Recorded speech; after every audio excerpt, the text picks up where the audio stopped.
s'était arrêté là la dernière fois. Alors, il y a un autre type de filtrage, enfin on est en train de reprendre, il y a un autre type de filtrage. C'est toujours, donc, on convolue l'image, toujours avec un filtre. Sauf que la dernière fois, on avait vu des filtres de lissage, donc ça permet, c'est des filtres passe-bas qui permettaient de faire une certaine moyenne.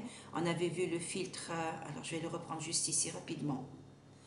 On avait vu le filtre moyenneur, le filtre gaussien, qui me permettait de faire la moyenne, mais en accentuant plus le pixel central. On avait vu un filtre de rehaussement, mais j'insiste sur ces deux filtres-là. Ça nous avait permis, entre autres, de réduire le bruit. Alors, il y a d'autres types. Vous pouvez écrire tout ce que vous voulez ici. Justement, quand on travaille avec les CNN, on essaie de trouver des filtres. On les essaye tous. C'est comme si je vous disais, par exemple, de deviner un nombre entre 1 et 10 milliards, et puis vous allez vous mettre à me les donner tous. Forcément, vous allez trouver mon nombre. Les CNN fonctionnent comme ça. Il essaye de trouver le meilleur filtre. Donc, il les essaye tous de telle sorte à ce qu'ils puissent extraire ce qu'il veut comme information. Avec les filtres moyenneurs et gaussiens, on avait pu réduire le bruit. Alors, un autre type avec le filtre médian aussi, on avait pu, c'est pas un filtre linéaire, mais nous avait aussi permis d'extraire le bruit. Avec les gradients, c'est aussi des filtres. Vous allez voir que c'est des filtres, je vais vous les montrer juste rapidement. Voilà ce qu'on va trouver. C'est ce filtre-là. Il va également me servir. Je vais balayer l'image comme d'habitude, mais il va me servir à extraire un autre type d'information. Alors, qu'est-ce que c'est que cette information? En fait, le gradient, c'est calculer une dérivée, mais dans l'espace discret. Je rappelle donc, quand vous calculez, vous, la définition d'une dérivée en continu, la dérivée au point t, vous faites f, la limite de f de t plus u moins f de t sur u, quand u tend vers 0. Donc, vous essayez de mesurer cette différence en faisant tendre u vers 0. Nous, comme on est en discret, je vais mesurer une différence, mais je ne peux plus me permettre de faire ça. Je ne peux pas faire tendre u vers 0, puisque je suis en discret, j'ai minimum un pas en discret. Le minimum, c'est que le pas, ce soit 1. Vous avez des valeurs, donc par exemple, j'ai f de n, après c'est f de n plus 1, juste avant c'est f de n moins 1, donc minimum vous avez un pas de 1. Donc on va remplacer le continu par du discret, donc ça s'appelle des différences finies. Donc on va prendre la différence entre deux instants. Avec, je peux choisir k de 1 si c'est un pas de 1, je peux prendre k égale à 2, ce sera donc entre deux instants, c'est-à-dire séparé par deux échantillons. Ça, si j'avais une série numérique en discret, sauf que nous, on fait du bidimensionnel. Bidimensionnel, ça veut dire que je n'ai pas juste n, j'ai n et m. Si je veux mesurer ces différences-là, comment que je vais faire? Alors, soit je vais considérer les lignes, alors j'écrirai n plus k moins f de nm, soit je vais considérer, là je suis en train de considérer les lignes, et là, ou bien je vais considérer les colonnes. Donc, si je fais la différence ici, donc là, si je prends k qui vaut 1, donc ça me fera fn plus 1 m moins fnm. Ça veut dire quoi fn plus 1? Ça veut dire qu'en ligne, donc j'ai pris une ligne de plus. Je mets n plus 1 moins nm. Donc ça me ferait la différence de ça avec ça, ou bien ça avec ça, ou ça avec ça, ou n'importe quel point. Par exemple, si je prends celui-là avec celui-là, ça veut dire que n serait ici égal, pour ce point, n serait égal à 2, m serait égal à 2. Si je prends k égale à 1, donc l'autre point, ce sera... Alors, je mets juste...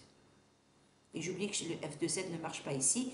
Donc, si je prends le deuxième point ici, ça fera donc n plus 1, donc ça fera 3. Et m, c'est toujours 2. Donc, je fais faire la différence de ce pixel avec celui-là. Ça, ce serait donc si je le fais en ligne. Si je le fais en colonne, c'est le même principe. Si vous prenez n'importe quel point, je vais considérer que nm, c'est celui-là. Et je regarde le prochain point. C'est nm plus k. Ça veut dire, je garde les lignes pareilles et je rajoute un élément. Donc, je vais faire la différence de ça moins ça. Juste le petit souci ici, quand vous prenez k égale à 1, que vous mesurez cette différence, à quel pixel vous allez l'affecter? À celui-là ou à celui-là? Donc, qu'est-ce qu'on préfère faire? On préfère faire la différence entre deux pixels plus éloignés. Au lieu de faire la différence entre ces deux-là, je préfère faire la différence entre celui-là et celui-là. Du coup, cette différence que je vais trouver, comme on l'avait fait pour les filtres moyenneurs gaussiens, on avait pris des fenêtres impaires. On avait pris une fenêtre 3-3, pas 4-4.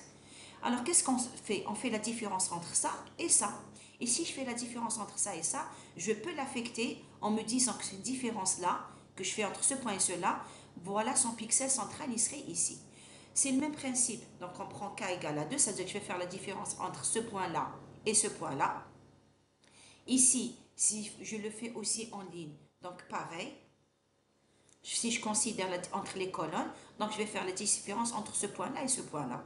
Si vous avez remarqué ici, donc quand je fais cette différence finie pour n, vous pouvez prendre n plus k moins fn, ou vous pouvez prendre fn moins fn moins k. C'est pareil, soit vous prenez celui d'avant ou celui d'après. Alors regardez ici, donc si le filtre là, alors pourquoi on a écrit ici moins 1, 0, 1?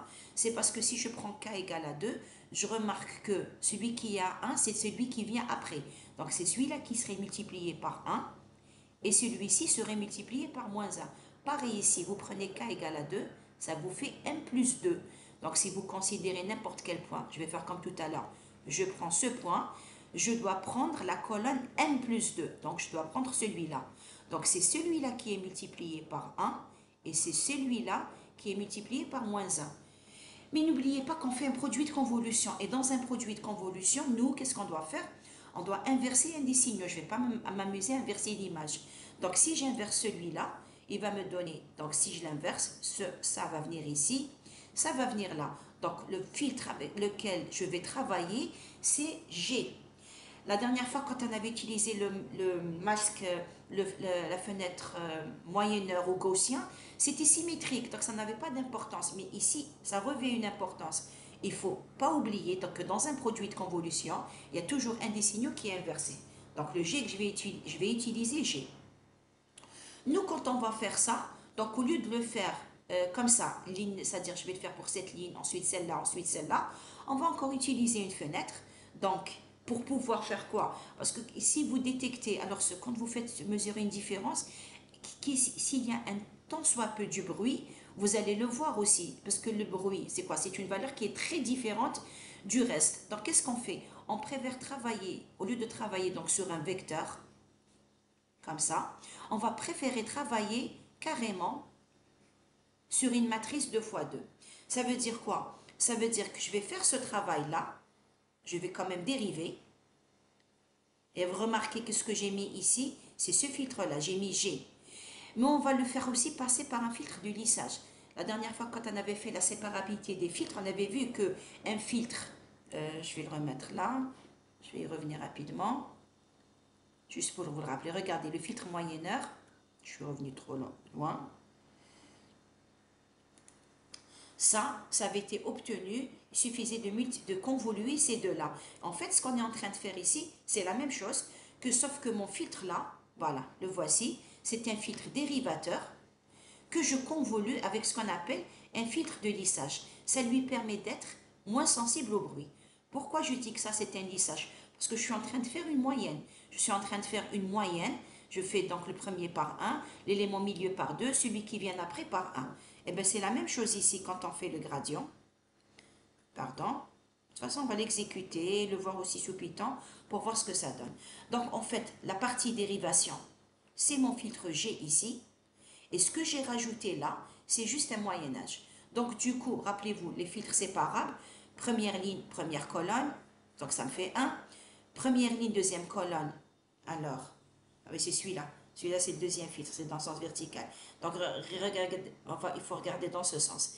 Première ligne, première colonne, ça fait 1. Première ligne, deuxième colonne, ça fait 0. Première ligne, troisième colonne, ça fait ça. Et du coup, vous recommencez comme c'est des 1 partout. Donc, ça veut dire que je vais réécrire la même chose sur chaque ligne.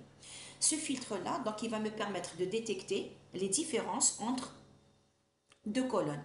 Donc, bien que son expression, donc, on dit, parce que vous regardez ici, c'est horizontal, mais ce qu'il va vous permettre de faire, c'est de détecter des différences qui se sont passées entre donc, cette ligne, cette colonne et cette colonne, puisque celle-ci c'est des 1, celle-ci c'est des moins 1. Le premier filtre, donc, on appelle donc, on dit horizontal parce que vous dérivez en horizontal, et le deuxième filtre qui vous dérivez donc en horizontal, c'est celui-ci. Quand vous dérivez en vertical, c'est celui-là. Vous le faites donc de là à là. On va l'exécuter rapidement, enfin pas rapidement, juste pour que vous voyez comment il fonctionne. Donc, on va faire la même chose que ce qu'on avait fait la dernière fois. Donc, on va prendre notre filtre, mais rappelez-vous que ça, c'est H et que moi, je vais balayer l'image avec le filtre G. On a dit que le filtre G, ce n'est rien d'autre que le filtre H inversé en ligne et en colonne. Ici, si vous inversez, vous allez ramener, inverser. On va commencer par inverser les colonnes. Donc, cette partie va être là. Si maintenant vous inversez entre les lignes, c'est les mêmes, il y a une symétrie. Donc, le filtre va rester identique. On va faire comme la dernière fois, on va exécuter. Ça veut dire, je fais quoi? Je dois multiplier la ligne, ça, par 1 et celle-ci par moins 1. Et je fais celle-ci par 1 et celle-ci par moins 1. Une fois que j'ai fait mes multiplications, rappelez-vous, je multiplie et je somme. Voilà la sommation. Je les somme sur I et J, sur les lignes et les colonnes. Donc, je commence par la multiplication. Je remarque que je vais multiplier 9 par 1 moins 9, 9 par moins 1. Donc, ça me fait 9 moins 9, ça me fait 0. Ça par 1, ça par moins 1, ça me fait 0. Ça par 1, ça par moins 1, ça me fait 0. Donc, du coup, je vais trouver 0. On passe à la deuxième fenêtre. Même principe. Donc, on ne considère pas du tout ce qu'il y a au milieu. Je fais toujours ça moins ça. Et je divise par le total. Et je divise par 3. Donc, si je fais ça moins ça, 9 moins 9. Donc, ceci, c'est comme si vous ne l'aviez pas. Ne le regardez pas. Donc, je fais ça. Ça moins ça, ça fait 0. Ça moins ça, ça fait 0. Ça moins ça fait moins 81. Je divise par 3, ça me fait moins 27. Est-ce que je suis en train d'aller trop vite là? Est-ce que vous voyez comment on a calculé celui-ci? C'est clair. C'est bon? Est-ce que je reprends? Si, C'est clair, madame, c'est c'est clair. clair. Ok. Très bien. Pareil. Donc ici, je vais faire ça moins ça me fait 0. Ça moins ça me fait 0. 90 moins 90, ça me fait 0. Bon, ça divisé par 3, ça reste 0. Dernier élément que vous avez ici, donc toujours ça multiplié par 1, ça multiplié par moins 1, 0. Donc ça, c'est comme si je ne l'avais pas. 0, 0. 90 moins 9, ça me fait 81. Ce que je divise par 0, ça me fait 27. Et juste avant, c'était pareil aussi. Ça, c'est pour le filtre donc horizontal. Maintenant, on va faire la même chose quand c'est vertical. Quand c'est vertical, c'est ça qui est multiplié par 1 et les lignes qui sont multipliées par moins 1. Et donc, c'est le même principe. Donc, ça me fait ici, ça me fait 9 moins 9. 9 moins 9, 0. 9 moins 9, ça me fait 0. Au prochain élément, 0, 0. Ici, ça fait moins 81, ça fait moins 27. Ici, ça me fait alors ça, moins 81. Et divisé donc par 3, ça fait moins 27. Ça fait moins 81 divisé par ça fait moins 27. Moins 27 à moins 27, ça me fait moins 54. Là, c'est 3 fois que je vais avoir ça, moins 81, moins 81, moins 81, que je somme, que je divise par 3, ça fait moins 81. Et je continue. Sur quoi maintenant je vais attirer votre attention? Si vous remarquez, qu'est-ce qui s'est passé entre les deux filtres? Maintenant, on va les reprendre. Quand j'ai appliqué le filtre horizontal, qu'est-ce que j'ai détecté? J'ai détecté tout ce qui était changement, puisque je faisais ça moins ça. Je détectais tout ce qui était changement vertical. Donc, c'est ces valeurs-là. Quand il y a eu un changement dans le sens vertical, il a été détecté. Ça a été détecté. Et il y a eu un changement ici, ça a été détecté. Ça ne l'a pas été. Par contre, quand vous appliquez le gradient vertical, qu'est-ce qui... Pardon. Alors, est-ce que je ne me suis pas trompée? Quand j'ai calculé le gradient vertical, qu'est-ce qu'il m'a détecté? Il m'a détecté tout ce qui était changement horizontal. Donc le gradient horizontal va vous mettre en évidence tout ce qui est changement vertical et le gradient vertical va mettre tout ce qui est changement horizontal. Et en ce moment-là, on parle parce quand vous allez l'appliquer sur l'image, qu'est-ce qui va se passer? Tout ce qui est homogène, parce que c'est des différences, ça sera 0.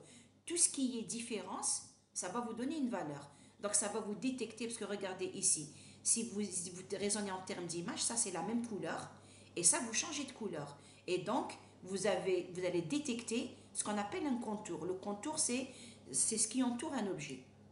C'est les frontières d'un objet. Donc, on va l'exécuter. Alors, avant de l'exécuter, je vous montre la différence entre... Alors, celui-là s'appelle Pré8 et celui-ci s'appelle Sobel. Et regardez la différence. En fait, la seule différence, le gradient, la dérivation, c'est toujours la même. Et la seule différence, elle se trouve ici. c'est l'effet de lissage. Ici, quand on lisse, on accorde, on donne une plus grande pondération. Quand on est en train de lisser, on accorde une plus grande pondération au pixel central. C'est la seule différence. Et ici, très bien, on va les repasser maintenant sous Python pour que vous voyez ce que ça fait exactement côté calcul et ce que ça fait sur image. Je sais qu'on est en train de reprendre des parties qu'on avait vues la dernière fois, mais vu qu'il y a eu des petits ajustements, pas des ajustements, des rectifications à faire sur le programme, on va le faire. Donc je reprends la même image qu'on avait reprise la dernière fois. Donc c'est celle que j'étais en train de vous montrer. Donc on génère B, qui est la petite matrice qu'on vient de voir là.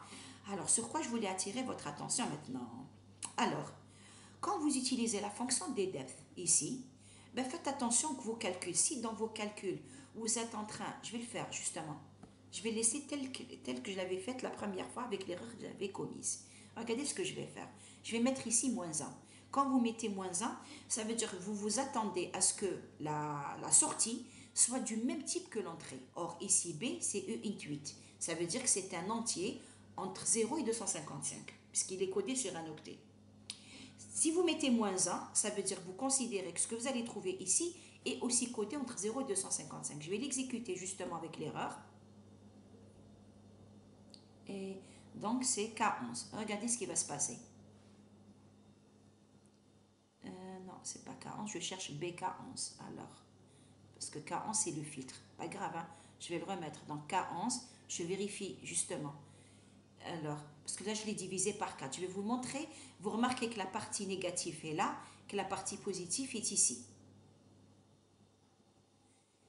Et c'est bien ce que je veux faire. Je veux faire ça.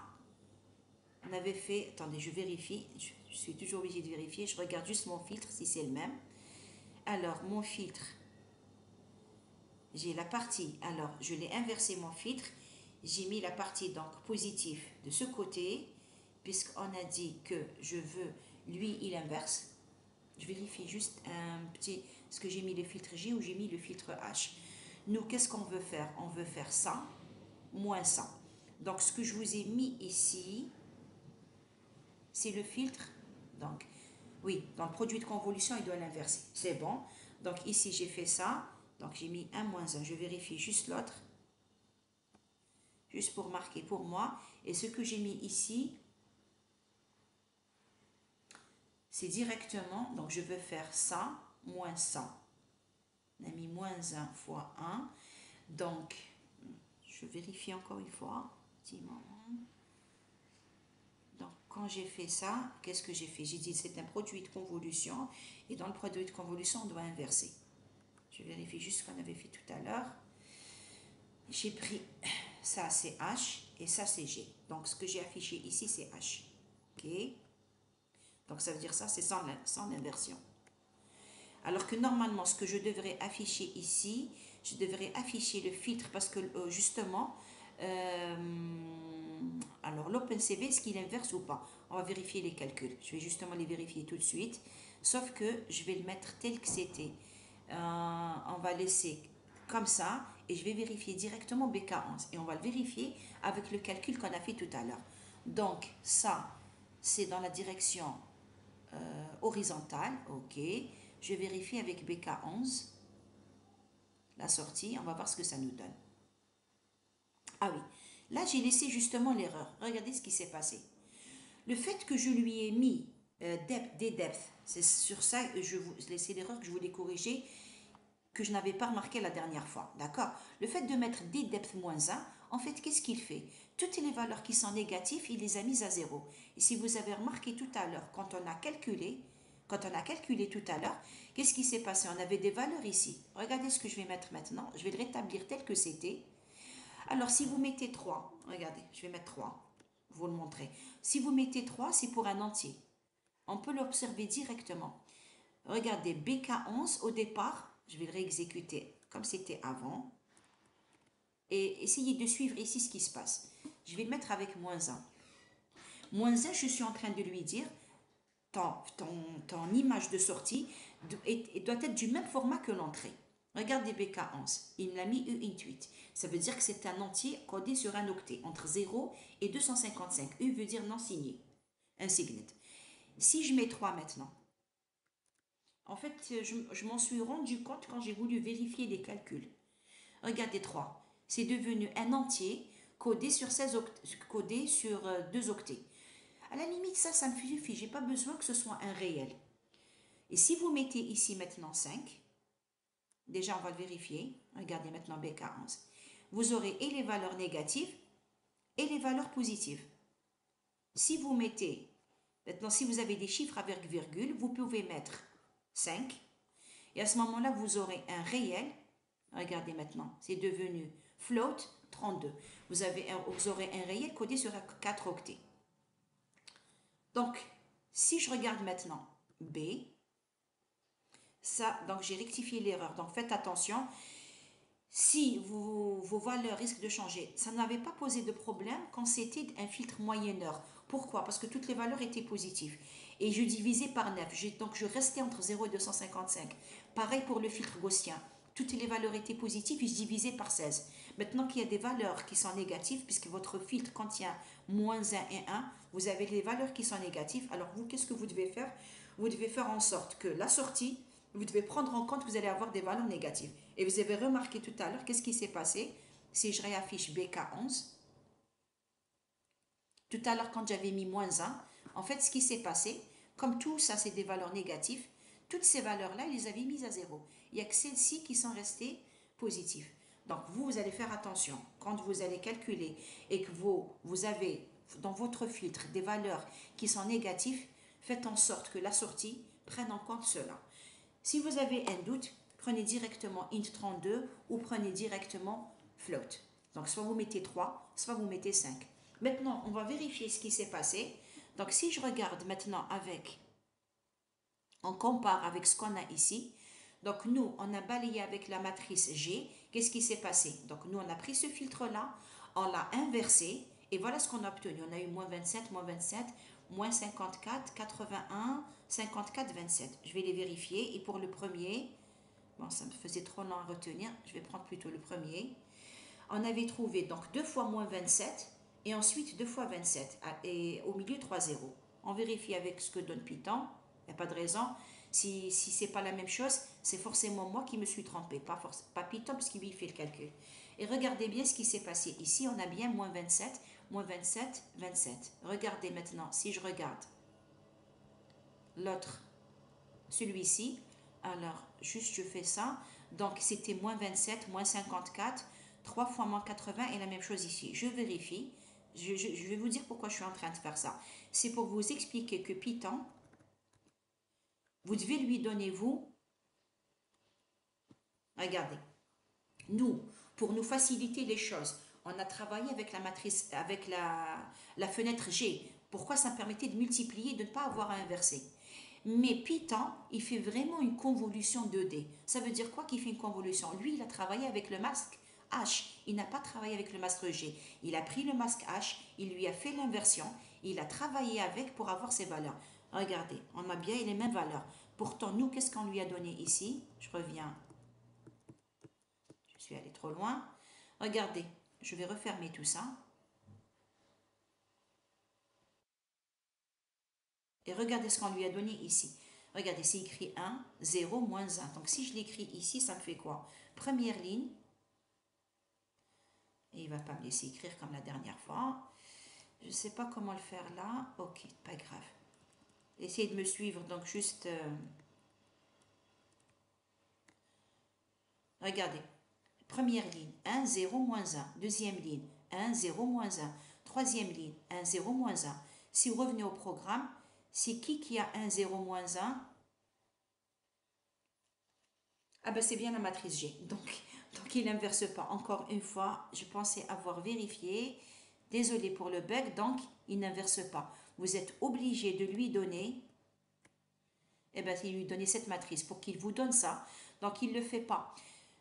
Je rectifie ce que je viens de dire. Donc, malgré que ce soit écrit filtre 2D, il travaille finalement avec la matrice G. Donc, il travaille comme on l'a fait ici. Donc, faites attention, il ne fait pas l'inversion.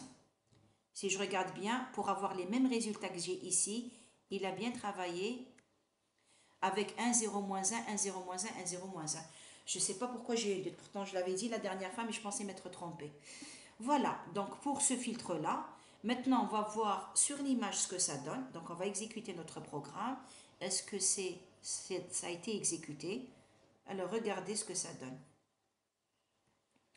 On avait dit donc tout à l'heure que le gradient horizontal me donnait toutes les différences en vertical. On le voit ici. On va zoomer juste pour que vous le voyez mieux. Normalement ça se voit. On voit ici que j'ai des traits verticaux. On voit aussi que j'ai des traits horizontaux. Si, parce que j'ai du mal à voir, je peux essayer. Et ça, vous avez ce que vous avez ici, c'est la racine carrée de ça plus ça. Donc, je reviens au programme. Je sais qu'on les avait vus la dernière fois, mais je vais vous les reprendre ici. Donc, en fait, ce qu'on fait. Alors, la différence, j'ai dit, entre Prévit et Sobel, c'est juste au lieu qu'il écrive 1 moins 1, vous avez un des éléments qui est à 2. Regardez ici. Sur le filtre, ici. Alors, où est-ce qu'il est, regardez là. 1, 0, moins 1, 1, 0, moins 1. Sauf que ici, il prend 2 moins 2. Alors que là, il a 1 moins 1. Et il divise. Ici, pourquoi vous divisez par 3? Parce que vous faites un lissage avec un filtre 1, 1, 1. Vous divisez par 3. Ici, on fait un lissage avec un filtre 1, 2, 1. Donc, on divise par 4. Qu'est-ce qu'on fait après? Une fois qu'on a l'horizontale et le vertical et que je veux les voir sur les mêmes images, qu'est-ce que je fais? Je fais la racine carrée de l'horizontale au carré, racine au carré de l'horizontale plus verticale, le tout au carré, et j'applique la racine. C'est ce qu'on a visualisé ici. Alors, qu'est-ce que j'ai fait? J'ai voulu les voir de façon un peu plus claire. Alors, j'ai appelé une fonction. Là aussi, il y avait un bug dans le programme. Je prenais fois 255 et je divisais. Non, quand vous voulez normaliser, vous devez multiplier par 255, mais faire max moins le 1000. Donc, au lieu de le faire, j'ai pris directement une fonction. Elle existe sur OpenCV. Elle s'appelle normalize. Donc, qu'est-ce que vous faites? Vous lui dites, vous voulez les valeurs entre quelles valeurs? Je les veux entre 0 et 255. Et vous avez plusieurs... Ici, je veux utiliser la norme min-max. C'est-à-dire, je veux qu'il détecte le min, je veux qu'il détecte le max, et je veux que mes nouvelles valeurs soient entre 0 et 255. Donc, je viens de les décommenter, je vais réexécuter le programme. C'est juste histoire de mieux visualiser. J'espère que ça va me donner un... Je vais mieux visualiser. Alors, si vous regardez ici, on voit que les traits, ce qui est horizontal, alors je vais quand même zoomer sur une partie. J'ai l'impression qu'avec le niveau de gris, on voyait mieux, mais je vais quand même zoomer sur une partie. Vous avez remarqué que j'ai changé l'image parce que l'autre, il y avait... Sur l'autre image, elle était beaucoup trop grande et puis je voulais voir, j'avais pas de caractère. Je voulais une image avec quelques caractères pour mieux voir. Regardez, on le voit mieux, on le voit bien là. Donc tout ce qui est horizontal, il apparaît mieux sur le gradient horizontal. Pardon, tout ce qui est vertical apparaît mieux sur le gradient horizontal, notamment, regardez ça, on le voit. Tout ce qui est horizontal apparaît mieux sur le gradient vertical. Alors, normalement, c'est ce que je voulais faire ici. Alors, qu'est-ce qu'on peut faire aussi? On peut essayer de seuiller l'image, c'est-à-dire essayer, une fois que vous avez eu votre image en la racine carrée de la partie horizontale et verticale, qu'est-ce qu'on essaye de faire? On essaye de voir les contours les plus importants. Donc, vous avez vu que c'est bien des contours, c'est la frontière des objets. Ce que j'ai rajouté ici, qu'est-ce que je lui ai dit? Je lui ai dit, tu prends donc ton fil, le résultat que tu as eu, la racine carrée de la partie horizontale au carré, puis verticale au carré. Tout ce qui est plus grand que 50, tu le mets à 255. J'ai utilisé la fonction where. Donc, il cherche là où c'est supérieur à 50, il le met à 255. Là où sinon, ça veut dire si c'est vrai. Pour true, il met 255. Pour false, il met 0. Donc, qu'est-ce que j'ai essayé de faire ici? J'ai essayé j'ai binarisé l'image. Quand on dit binariser, ça veut dire j'ai fait quoi? Je l'ai rendu sur deux bits. Je l'ai binarisé, c'est-à-dire c'est devenu binaire. C'est soit 0, soit 1. Mais je n'ai pas voulu écrire 1 parce que 1, ça reste quelque chose qui est proche du noir. Donc, le 1, je l'ai remplacé par 255. Et si vous regardez ici, je vais vous la montrer là. Donc, ça, c'est le résultat qu'on a obtenu tout à l'heure. Et ça, c'est une fois qu'elle a été essayée. Ça, c'est une image binaire. Celle-ci, si vous regardez, vous suivez ce qui est écrit là, regardez là. Les valeurs, c'est soit 0, ce qui est lu, c'est soit 0, Si vous tombez sur du blanc, c'est 255. Sinon, c'est du noir. Ça, c'est une image binaire donc qui ne contient que deux valeurs qui sont 0 et 255. Mais elle me permet de faire quoi? Donc, je n'ai fait que prendre cette image et je l'ai seuillée. J'ai pris 50. Vous pouvez faire des tests. Vous pouvez utiliser plusieurs seuils. À vous de les faire varier comme vous voulez. Moi, j'ai pris 50. C'était pour avoir le contour des objets. Je vais justement... J'ai travaillé directement avec l'image en niveau de gris. Je vais essayer de zoomer sur la même partie. Et regardez donc ici. Ici, vous avez encore des niveaux de gris. Parce qu'il a calculé des valeurs. Vous avez vu tout à l'heure, on a trouvé moins 27, moins 54, moins 60, moins 81. Donc, on avait différentes valeurs. Ici, en seuillant, je n'en ai plus que deux. Et ça me permet ici de voir, d'avoir une image. On commence à parler de segmentation. Une image où j'ai des régions. Chacune des régions est entourée par du blanc. Voilà pour cette partie-là. Alors, ça, c'est des gradients. Donc, ces gradients qu'on a utilisés, c'est des dérivées premières. C'est-à-dire, j'ai dérivé qu'une fois. Ben, les gens se sont posé la question, qu'est-ce qui se passerait si je dérivais deux fois? Donc, on va revenir vous expliquer comment on dérive deux fois. Ben, on va justement dériver deux fois et on va regarder ce que ça nous donne. Je reviens ici. Et on va essayer de dériver deux fois et voir ce que ça donne. Donc, vous avez vu les deux filtres, ça me donne les contours, donc les frontières des objets. Les frontières des objets ou des régions. Donc ici, si on dérive une fois, j'ai dit vous pouvez utiliser soit ça, qu'importe. Parce que vous prenez la dérivée au point n. Vous faites la différence avec le point qui vient après ou bien le point qui vient avant, c'est la même chose.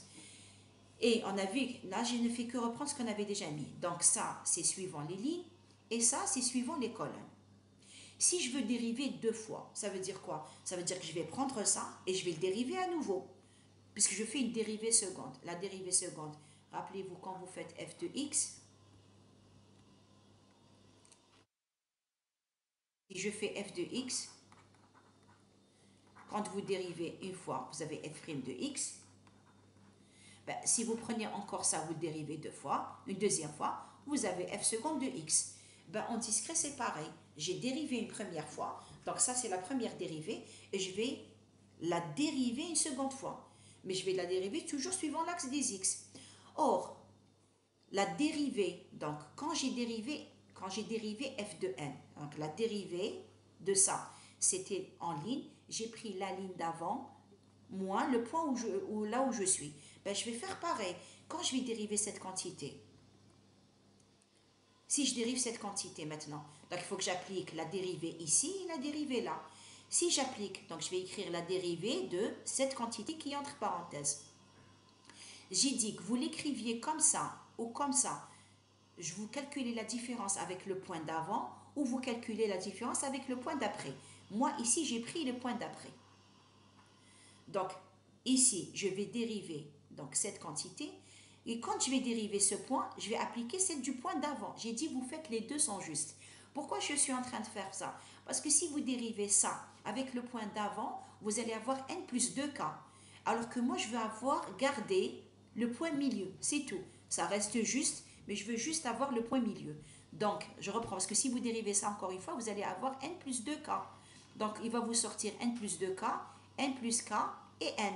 C'est-à-dire votre point milieu sera là. C'est pas ce que je veux. Je voudrais avoir le point milieu ici. C'est-à-dire avoir n plus k et n moins k. C'est juste pour ça que je le fais. Donc ici, quand je vais dériver cette quantité, j'ai utilisé ça. Mais maintenant, quand je vais dériver ça, j'ai dit je prends le point d'avant ou le point d'après. Mais je suis toujours en train de dériver par rapport à x. Donc je dérive par rapport aux lignes. Donc ça veut dire quoi? Je prends ici, je vais prendre le point d'avant. Donc ça fait n plus km moins le point lui-même. Et ici, je vais aussi prendre le point d'avant. Le point d'avant moins lui-même. Donc si je regarde ici j'ai un moins, ici j'ai un moins. Ça me fait moins 2. Donc si je regarde ce point-là, voilà ce que ça me fait. Ça me fait n plus k moins 2fn moins fm moins k. Si vous prenez k égale à 1, ça va vous donner, donc ici un 1. Alors le point, n'oubliez pas, c'est celui-là qui vous donne donc 1. Celui-là, il sera à moins 2 et celui-là sera à 1. Et on fait pareil pour dériver par rapport aux colonnes. Donc je prends quoi? Je prends cette dérivée que je peux écrire de la même façon. Je peux prendre quand je cherche la dérivée en ce point, je peux prendre le point d'avant ou je peux prendre le point d'après. Je vais faire la même chose. Je vais prendre celle-là. Donc ici, ça me fait cette dérivée-là. Donc j'ai pris cette équation. J'ai pris ici. C'est exactement le même principe, sauf que cette fois-ci, je suis en train de le faire par rapport aux colonnes. Donc, quand je dérive ce point, ce sera la colonne d'avant moins le point lui-même. Quand j'arrive à ce point, ce sera aussi la colonne d'avant. Donc, si c'est la colonne d'avant, m moins k, vous faites plus k, ça vous fait fnm, moins le point lui-même. Et regardez, ça me fait la même chose. Donc, si je prends k qui vaut 1, ça me fait quoi? Si je prends k qui vaut 1, donc ça me fait le point m moins 1, donc il est à 1, le point milieu est à 2 et ce point-là est à 1. C'est ce qu'on a mis ici. Donc j'ai pris k égale à 1. Si je prends k égale à 1, 1.1, ça ne fait pas 4. Donc ça me fait ici un 1. Donc c'est bien ce que je vous ai réécrit juste ce que j'ai fait ici. J'ai pris k égale à 1. Donc ça me fait, donc h, je vais avoir 1 sur 4, 1 moins 2, 1. Et de la même façon, si ça c'est h, rappelez-vous g, c'est h inversé. Quand c'est symétrique, h, c'est g. Et le point ici, j'ai fait pareil, donc j'ai pris k égale à 1. Donc ici, c'est un 1. Donc ici, vous n'avez pas besoin de ça. C'est un 1. Et si vous remarquez maintenant, si j'essaie de tracer, de mettre ces points sur, donc ici, je vais les écrire ces points-là. Alors, si je prends ça, c'est le point FNM. Il est à combien? Moins 2. Et ici, c'est moins 2. Moins 2 plus moins 2, ça me fait, ce point-là, c'est moins 4. Si je regarde ce point-là, qu'est-ce que c'est? Je vais prendre dans l'ordre. N plus K moins M. Alors, j'écris le point, je vais le mettre ici. Ça, c'est le point NM. Et il est à 4. À moins 4, pardon. Ce point-là, N plus K, M. N plus K, j'ai pris K égale 1. N plus K, N plus 1. Donc, c'est la ligne qui vient après. Donc, c'est ce point-là. Celui-là est à 1. Je regarde ce point, N moins K, N moins 1. Donc, c'est la ligne d'avant. C'est ce point. Il est à 1. Si je regarde ce point, M plus 1. Donc, N, je rajoute 1 aux colonnes. Ça me fait ce point. Il est à 1. Si je regarde ici, N, M moins 1. M moins 1. Donc, c'est la colonne d'avant, ça fait 1. Donc, ça, je me retrouve avec 1, 1, 1, 1 moins 4. Ça veut dire ceux que je n'ai pas, ils sont à 0. Et donc, voilà l'expression de votre filtre laplacien. Alors, on peut utiliser ce filtre laplacien, il y a plusieurs variantes de ce type. Soit vous mettez 1, 1, 1, moins 4, soit vous faites l'inverse. Vous mettez moins 1, moins 1, moins 1, moins 1 et celui-là à 4. Ça vous donne la même chose. Soit il y a un autre filtre laplacien où on essaie de prendre aussi, on ne les met pas. C'est-à-dire, on prend les pixels qui sont sur la diagonale, donc on les met à moins 1, mais cette fois-ci, on va mettre ici 8. N'oubliez pas de diviser. Il faut toujours, quel que soit, quand vous faites un gradient à laplacien, il faut que la somme des éléments soit égale à 0. Toujours. Et vous, quand vous faites la pondération pour rester dans le même ordre de grandeur, qu'est-ce que vous faites? Vous divisez par l'élément milieu. Ici, j'ai divisé par 8. Donc ici, je me suis trompée, il n'y a pas de 4 ici. Et il y a un troisième. Donc, c'est toujours laplacien. Donc, ça, c'est des filtres laplaciens, c'est juste des types différents. Vous avez donc un autre filtre qui s'appelle le gaussien laplacien. Celui-là, qu'est-ce qu'on fait? On prend le fameux filtre gaussien qu'on avait vu la dernière fois. Donc, c'était 1, 2, 4, bon, j'ai encore écrit sur, et on le dérive. C'est-à-dire, on lui fait une dérivée première. On va les tester tous. J'ai rajouté juste une petite diapositive ici pour voir la différence entre le gradient et le laplacien. Je l'ai fait d'abord pour moi, avant d'être en mesure de vous l'expliquer, juste pour voir ce que ça fait. Et qu'est-ce que j'ai essayé de faire? J'ai essayé d'appliquer donc celui-ci. Donc ça, c'est le gradient. 1, 0, 1, et ça, c'est le laplacien. J'ai essayé de les appliquer sur la même petite imagette qu'on avait prise, juste pour voir ce que ça fait. Et je les ai appliqués, je n'ai pas voulu les appliquer totalement horizontal, vertical et faire la racine carrée. J'ai pris juste le horizontal et je voulais voir ce que ça donne. Quelle est la différence? Donc en fait, j'ai appliqué ce filtre-là ici. Donc si vous appliquez ce filtre-là ici, qu'est-ce qu'il est en train de faire? Donc je le ramène ici. Il multiplie ça par 1, ça par moins 1. Donc ça me fait 9 moins 9, ça me fait 0. Toujours, donc il fait la différence, puisque je ne prends pas l'élément au milieu. Ça moins ça fait moins 81. Ça, moins le prochain, ça fait moins 81. Ça moins ça fait 0. Ça moins ça fait 0. Ça moins ça fait 0. Ça moins ça fait 81. Et ça moins ça fait 81. Et j'ai essayé d'appliquer aussi le Laplacien. Donc j'ai laissé, ça c'est ce qu'on a trouvé quand on a appliqué le gradient, la dérivée première. Et là on va appliquer le Laplacien, c'est-à-dire on va appliquer la dérivée seconde, juste pour voir ce que ça fait. Ça nous dit quoi? Ça nous dit, donc ça, donc ça je dois le multiplier par 1, ça par 1, et je dois retrancher moins 2 fois ça. 9 plus 9, ça fait 18, moins 2 fois 9, ça fait 18, ça fait 0. Ensuite, je l'applique ici. Ça plus ça fait 91. 91 moins 18, ça fait 81. Ensuite, je l'applique pour ces éléments. Ça me fait, alors, 9 plus 4, ça fait 90, moins 180. 90 moins 180, alors, je regarde bien ici, j'essaie de faire les calculs justes. Donc, j'ai fait 9 plus 90, moins 9, ça m'a donné moins 81. Ensuite, ici, à moins que je me sois trompée en écrivant ceci. Donc, 9 plus 90, ça fait 99, moins 180. Est-ce que ça fait moins 81, ça? Bon, je l'ai fait avec une calculatrice. Alors, je vérifie. 81, je vais faire l'inverse. Oui, ça fait bien 180. Donc, ça fait moins 81. Ensuite, si je l'applique là, 90 plus 90, moins 2 fois 90, ça fait 0. 90 plus 90, moins 2 fois 90, ça fait 0. Ensuite, donc j'ai combien de fois 0? Donc ça me donne, ça c'est 0, ça c'est 0 et ça c'est 0. J'arrive ici, ça me fait donc 90, ça fait 99, moins 180, ça fait moins 81. J'arrive là, 99 moins 18, 80, alors ça fait 99 moins 18, je vais faire confiance au calcul que j'ai fait, j'ai trouvé 63. Je veux que vous remarquiez, le but de la manip, c'est de vous montrer juste quelque chose. N'oubliez pas que je détecte un contour. Moi, ce qui m'intéresse, c'est de détecter qu'il y a eu un changement. On a dit tout ce qui est, parce que c'est des différences. Tout le reste, c'est zéro. Et là où il y a des différences, ça va apparaître. C'est encore une fois un filtre passe-haut. Pourquoi c'est un filtre passe-haut? Parce qu'il laisse passer les hautes fréquences. Un changement rapide, c'est des hautes fréquences. Donc, je regarde ici, je remarque que tout ce qui est homogène, bon, c'est bon dans les deux cas. Ici, c'est 0 et ici, c'est 0. Mais la différence que je remarque ici, c'est qu'ici, le changement, genre, il a été doublé. Donc, je vais avoir un contour. La frontière, elle va être un petit peu épaisse ici. Alors qu'ici, je remarque que j'ai ça qui est positif et j'ai ça qui est négatif. On dit que le gradient détecte les passages par 0. C'est normal. Vous annulez la dérivée première.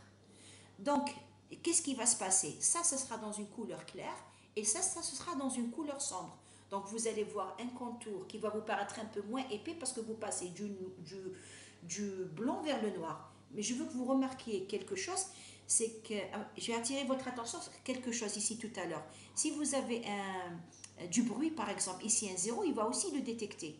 Que ce soit ces filtres-là, le gradient ou le Laplacien, ils sont très sensibles au bruit. C'est-à-dire, comme ils détectent des différences. Donc, dès qu'il y en a, si c'est du bruit, donc c'est une valeur qui est différente, elle va détecter. Si c'est de la texture, c'est une certaine répartition de niveau de gris. Par exemple, des vagues, par exemple du sable, par exemple le feuillage des arbres. Ça aussi, ça va être détecté comme étant un contour, alors qu'en réalité, c'est le même objet. Donc, assez souvent, qu'est-ce qu'on fait? On applique à l'image un lissage, on fait un lissage, on lisse pour que les petites différences ne soient pas assimilées à des contours. Maintenant, on va les voir sous forme directement. Je pense que j'ai pas, voilà. On va les voir directement sous forme d'image et on va les comparer. D'abord, avant de les comparer ici, je vais vous montrer dans le programme ce que ça donne déjà. Donc ici, je vais afficher B de près 8 et là j'ai appliqué le Laplacien. Regardez, c'est 0, 1, 0, 1, moins 4, 1. Donc c'est une forme de Laplacien. Et l'autre, le deuxième que je vous avais montré, c'est avec des valeurs 1 et moins 8, 1. Et celui-là, c'est le troisième, la dérivée de Gaussienne. On va justement juger directement sur l'image. Alors, B, je vais afficher, alors, d'abord celui-ci, celui de près 8. On va les comparer. On va ensuite afficher celui-là.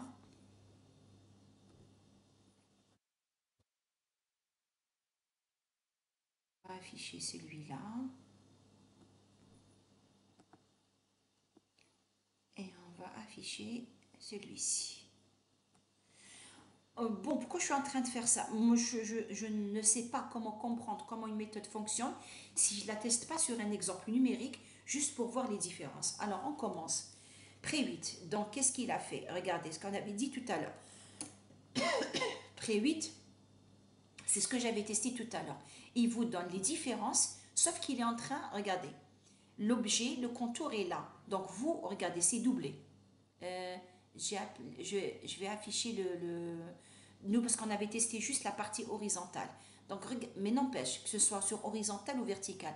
Regardez, les contours sont doublés, c'est-à-dire les valeurs, elles vont s'échelonner sur deux lignes. Alors que, avec, on vient de le voir, donc avec le Laplacien, qu'est-ce qu'on avait vu? On avait vu qu'un coup c'est positif, un coup c'est négatif. C'est bien ce que j'ai ici. Mais je veux que vous remarquiez quelque chose. Si vous considérez que les valeurs, par exemple ce 0, c'est du bruit, regardez ici. Avec pré 8, là, regardez, il m'a mis de moins 81, 20. C'est comme si, c'est vrai qu'il m'a donné le bruit, mais il me l'a amplifié. Regardez, vous avez une valeur beaucoup plus grande ici. Vous avez 20 et vous avez moins 81. Si vous regardez le Laplacien avec les valeurs moins 8, c'est aussi, alors la seule différence ici, vous la voyez, regardez ce qu'il y a en mauve. Il a vraiment pris en compte le contour tout autour, alors que ici, regardez, on voit bien qu'il n'a pas pris ces valeurs-là qui sont à 0. Donc, si vous appliquez celui de moins 8 et que vous cherchez un contour, vous allez avoir votre contour qui va entourer l'objet. Regardez ici. J'entoure l'objet totalement. Ici, ces valeurs en coin, elles sont nulles. Donc, si je cherche à avoir des contours qui sont, on va dire, attachés, je ne cherche pas de coupure, celui-là va m'intéresser beaucoup plus. Mais dans tous les cas, vous remarquez que c'est sensible quand même au bruit. Si je considère que 0 est du bruit, regardez, entre le filtre de pré 8 et le filtre, celui-ci ou celui-là, le bruit ici, il a été rehaussé. Je le vois comme étant, il le traduit comme étant un contour. Tous ces filtres-là, gradients, Laplaciens, ils sont sensibles au bruit. Encore une fois, si vous souhaitez éliminer le bruit, ce qui est conseillé, c'est de faire un lissage. Pour le dernier, celui-là, j'ai remarqué qu'il amplifiait beaucoup plus, pour moi, les coins. Je ne vois pas ici le contour, alors qu'il y a un contour là. Je vois qu'il amplifie, regardez, 20 moins 20. Ici, rappelez-vous que notre filtre, notre image, je vais la mettre ici. Rappelez-vous que ce qu'on cherche à détecter.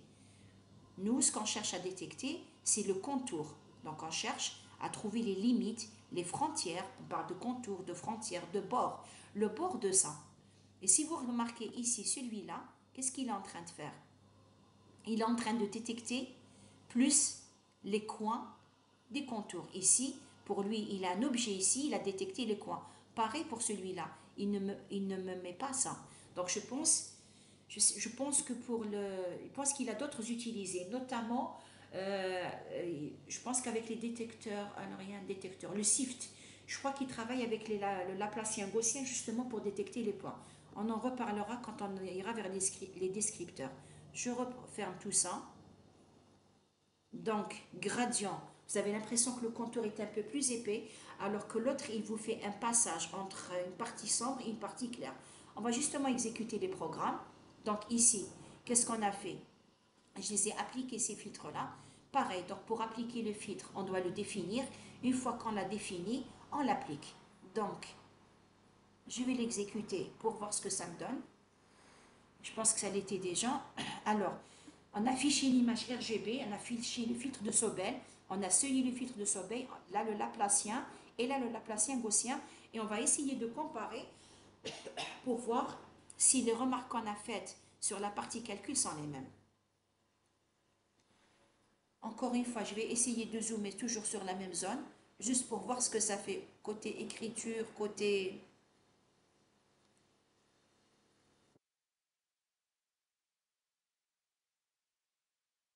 J'essaie parce que ce soit la même zone dans la mesure du possible. Alors, allez trouver la même zone ici. Je vois rien du tout. Alors, est-ce que je vais essayer de le normaliser? Mais vraiment, rien du tout. Je n'arrive pas à apprécier. Est-ce que je vais essayer de le normaliser? Ah, mais bon, il va me zoomer carrément autre chose. Je vais essayer de... Bon, je vais essayer. Je ne vois même plus le curseur, donc comment essayer quoi? Je vais le faire. Je vais faire ça. Je suis pas sûre. Je garantis pas que je tombe sur la même zone. Parce que je ne le vois pas, malheureusement, le curseur. Je vais essayer. Vraiment, c'est de l'aveugle, hein. Je vois pas. Bon, pas grave, c'est le Laplacien gaussien. On va. Alors, regardez ici. J'espère que vous êtes en train de les voir. On voit quand même les contours. Donc, c'est du passage. Mais si vous remarquez bien, regardez le feuillage ici. Ici, quand il a détecté les contours, on voit quand même ça reste grossier ici. Parce que justement, pourquoi c'est grossier? Parce que le contour est doublé. Alors que ici, le passage du noir vers le blanc me donne des contours beaucoup plus fins. Celui-là, je vois un petit peu le feuillage, mais honnêtement, j'ai du mal à bien voir pour voir la distinction entre les deux.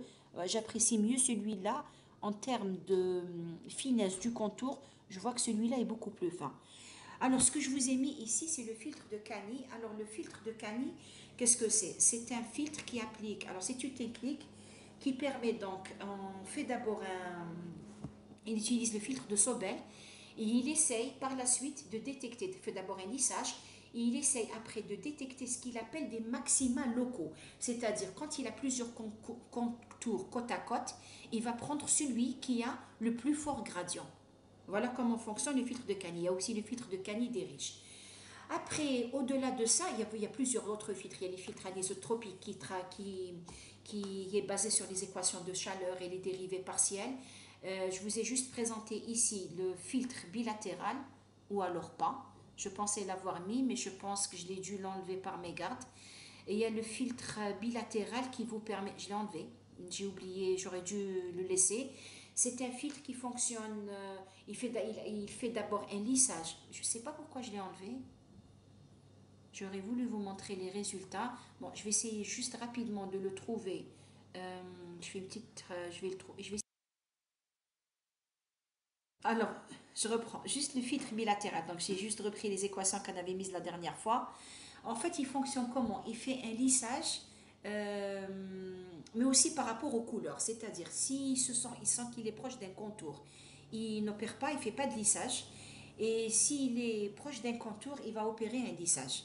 Donc, juste pour vous montrer les résultats. Donc, ce n'est pas une détection de contour, c'est encore un filtre. Bon, pourquoi je l'ai réintroduit? Normalement, j'en avais parlé au moment du filtrage.